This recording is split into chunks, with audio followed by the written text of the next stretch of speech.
Picture Tokyo, October 1967, the 14th Tokyo Motor Show. Rows of gleaming machines under bright lights, and in the middle of it all, a two-seat roadster that almost nobody in Detroit or Birmingham was watching closely enough. Nissan had just revealed the Fairlady 2000, and within 2 years, this car would be humiliating some of the most storied names in British motoring, on their own turf, in front of their own fans. This isn't a story about luck.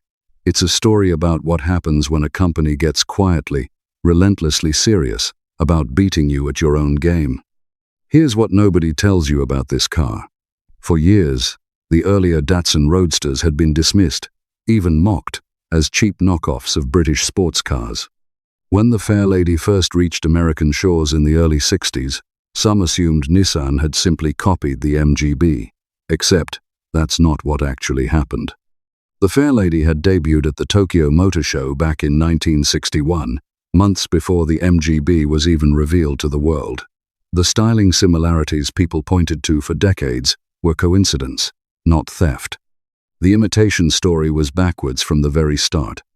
There's a small detail buried in the name itself that most people never notice. Fairlady wasn't some marketing department's random word choice. It was a direct nod to the Broadway musical My Fair Lady, which had become a genuine sensation in Japan at the time. Nissan wanted this car to feel aspirational, almost theatrical, from the very beginning. Not utilitarian, not a farm truck with a roof cut off, a statement piece parked in the showroom window. And Nissan backed that ambition with real marketing muscle. During the 1964 Tokyo Olympics, the Roadster was proudly displayed across 2 floors of a prominent Tokyo building, with hostesses selected specifically for the campaign, presenting the car to the public. This wasn't a company hiding an embarrassing knockoff. This was a company that believed, publicly and loudly, that it had built something worth showing off to the entire world. And the 2000 didn't appear out of nowhere. It was the third and final evolution of a Roadster line that started back in 1959 with a tiny, fiberglass-bodied prototype producing barely 37 horsepower, built almost by hand in tiny numbers. By 1963, that lineage had grown into the 1500 model, riding on a shortened version of the Bluebird sedan platform. 2 years later came the 1600, a meaningful step up in power and refinement. And finally, in 1967, the definitive version arrived, the 2000. Every single step along that path was measured, deliberate, and aimed squarely at closing the gap with the established Europeans, one model year at a time. By the time we reached 1967, Nissan wasn't playing catch-up anymore. The Fairlady 2000, known by its factory codes SR311 and SRL311 for left-hand drive, was the fully matured version of an idea Nissan had been sharpening for years. Under the hood sat a 2-liter overhead cam engine known as the U20. Depending on the market and exact specification, it produced somewhere between 123 and 145 horsepower in standard tune. The genuinely serious enthusiasts, though, could option a version fitted with Mikuni Solex carburetors and a hotter camshaft, pushing output as high as 150 horsepower. A genuinely potent figure for a small roadster in that era. That engine sat in a lightweight body measuring roughly 155 inches long and weighing close to 2,000 pounds. Paired with a proper 5-speed manual gearbox and stopped by front disc brakes with rear drums, it was a genuinely serious performance machine, not a curiosity. And Nissan had the numbers to back it up. According to the company's own testing, the Fairlady 2000 could cover 400 meters from a standing start in just 15.4 seconds, with a top speed near 205 kilometers per hour. For a Japanese car built barely 2 decades after the war, from an industry the West still quietly underestimated, that was a staggering result. Here's something worth sitting with for a second. One surviving example that later sold to collectors left the Yokohama factory in April of 1968. Fitted with an aluminum cylinder head engine, producing around 135 horsepower. That same year, the car also received a taller windshield, a change forced by new American safety regulations. Small detail, but it tells you something important. This wasn't a hobby export or a curiosity. Nissan was engineering this car specifically to satisfy the demands of the American market, the same market where Triumph, MG, Fiat, and Alfa Romeo had been comfortably selling their open-top sports cars for years, largely unchallenged by anyone from outside Europe. Then there's the price, and this is where the story really starts to bite. When the 2000 launched in America, it carried a base price of roughly $3,000, a genuine bargain sitting well below what buyers typically paid for comparable European performance. And unlike those established European rivals, Nissan never built these roadsters in overwhelming numbers to chase volume. Fewer than 2,000 examples left the factory in that first year alone, and total production across the entire 4-year run landed somewhere around 15,000 units total. Scarce enough, even decades later, that tracking one down takes real effort compared to hunting through the thousands upon thousands of MGBs still scattered across garages worldwide. That's the real promise hiding inside the Fairlady 2000. Not brute force, not flash. A quiet, methodical assault on a category the British motor industry assumed belonged to them by birthright. And it wasn't going to stay quiet for long. Datsun didn't just build a competent car and hope owners noticed. They took it racing. And that's where things get genuinely uncomfortable if you were rooting for the home team back in the day. The Fairlady lineage, culminating in the 2000, became a regular winner on the American SCCA circuit, the Sports Car Club of America. Between 1967 and 1987, these Datsun Roadsters racked up 10 national SCCA championships, competing directly against Triumph, MG, and Fiat, brands with decades of racing pedigree and factory backing behind them.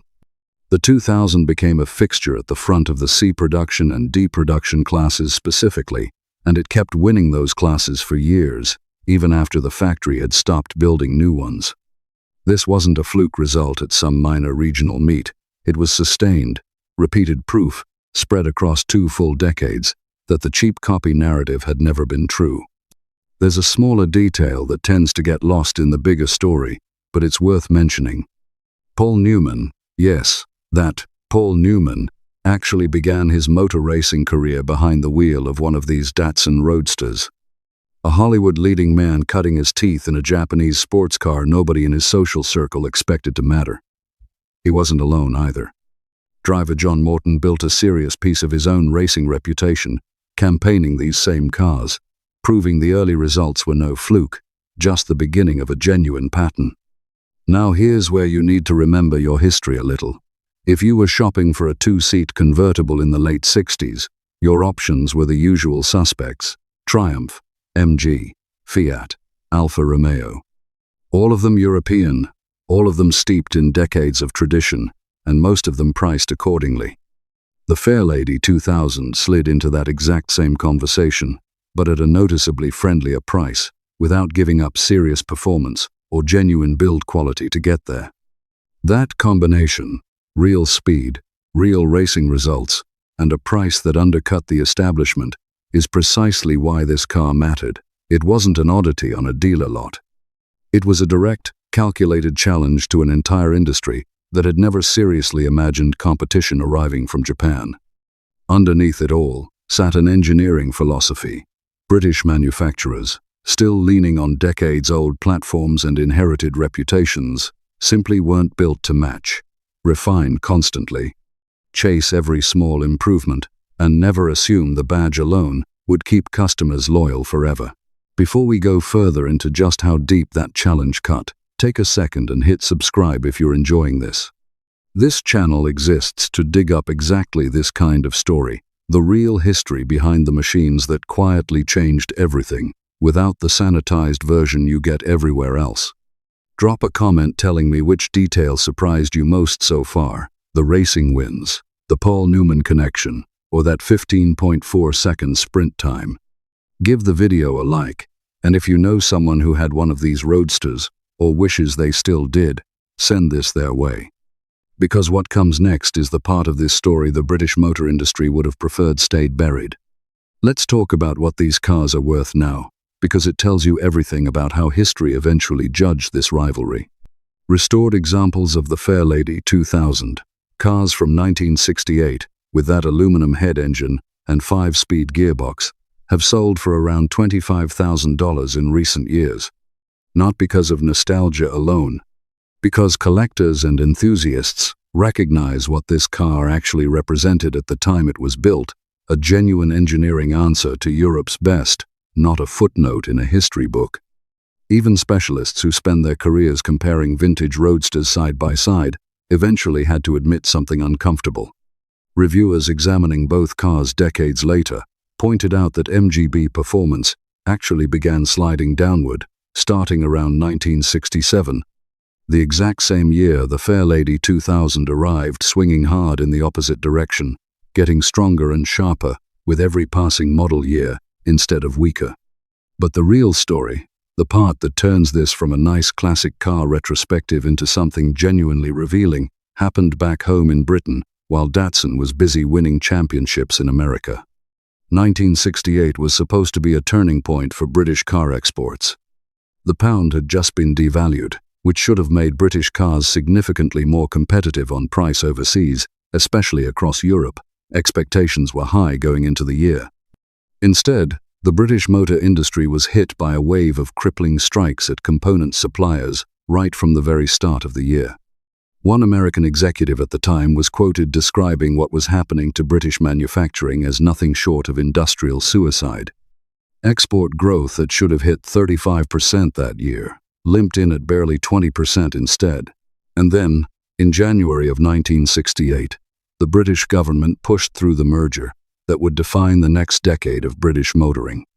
Leyland Motor Corporation, combined with British Motor Holdings, the parent company of Austin, Morris, MG, and Jaguar, to form British Leyland.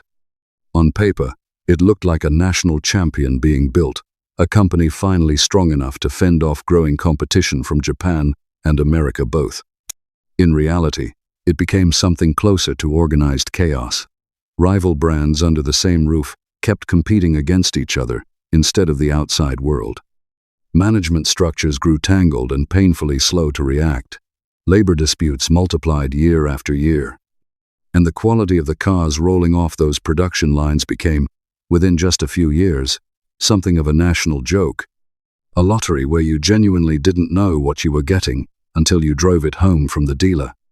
Meanwhile, on the other side of the planet, a Japanese company that British executives had spent years dismissing as a copycat was quietly winning races, refining engines, and shipping increasingly capable roadsters straight into the American market that British brands had long considered their own backyard. Here's the detail that really drives the point home. Industry historians studying the MGB's development later noted, plainly, that by the time British Leyland tried to plan a genuine successor to the MGB, the car was already struggling in America, specifically because of competition from Datsun's own 240Z, the very car that replaced the Fairlady 2000 on showroom floors. Britain's most successful sports car export, built by the same company now consumed by strikes and internal warfare, was losing ground to a machine born directly out of everything the Fairlady 2000 had already proven on track and on the open road. It wasn't only the MGB feeling that pressure either. Sibling roadsters built under that same corporate roof, cars like the Triumph Spitfire and the MG Midget, were fighting the exact same uphill battle against the exact same rising tide of Japanese competition, propped up by the exact same overstretched factories and distracted management. That's the sting hiding in this story. It's not that Datsun got lucky, or that British engineers suddenly forgot how to build a car overnight. It's that one company kept its head down, kept refining, kept racing, kept listening closely to what American buyers actually wanted, while the other tore itself apart from the inside over union politics, executive turf wars, and a merger that never really became one functioning company at all. The Fairlady 2000 wasn't even the end of the story. It was the final chapter of one story and the opening line of another.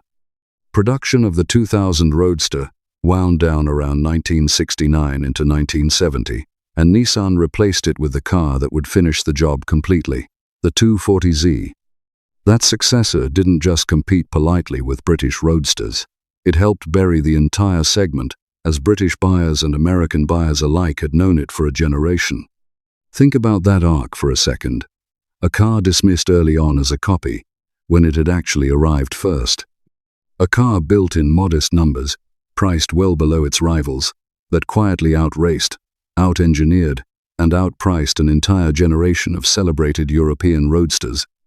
And a company that used every bit of that momentum as a stepping stone toward building the car that would define an entirely new era of affordable, reliable sports cars worldwide. Meanwhile, the company that owned the storied names Triumph, MG, Jaguar, and Rover spent the next decade in what one historian later described as an unmanageable, financially crippled state. By the mid-1970s, that same corporation was so weighed down by debt and internal disorder that the British government stepped in directly, taking a controlling stake in the company just to keep dozens of factories across the country running at all.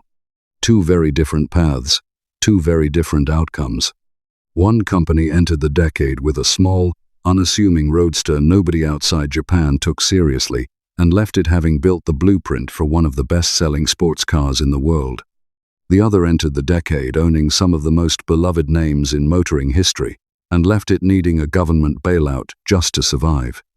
And it all traces back, in no small part, to a roadster revealed quietly in Tokyo in October of 1967.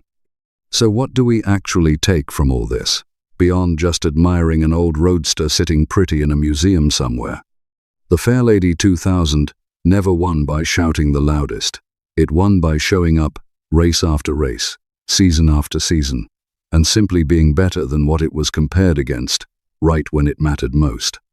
No inherited reputation to lean on, no decades of racing tradition to coast off of. Just a small team of engineers who refused to accept that good enough to compete with Britain was somehow off-limits for a Japanese company barely a generation removed from wartime devastation. If you lived through this era, you remember what it actually felt like watching Japanese cars go from a punchline to a genuine threat, and then to the default choice for millions of buyers. Sometimes within the span of a single decade, that shift didn't happen by accident, and it definitely wasn't handed to anyone on a plate. It was earned, one race, one engine revision, one export shipment at a time. While a proud old industry got distracted fighting itself, instead of fighting the competition, actually taking its market out from under it. There's a lesson buried in there for anyone paying attention, and honestly, it has nothing to do with cars specifically. Reputation and tradition can carry a business for a while. They always do, for a while.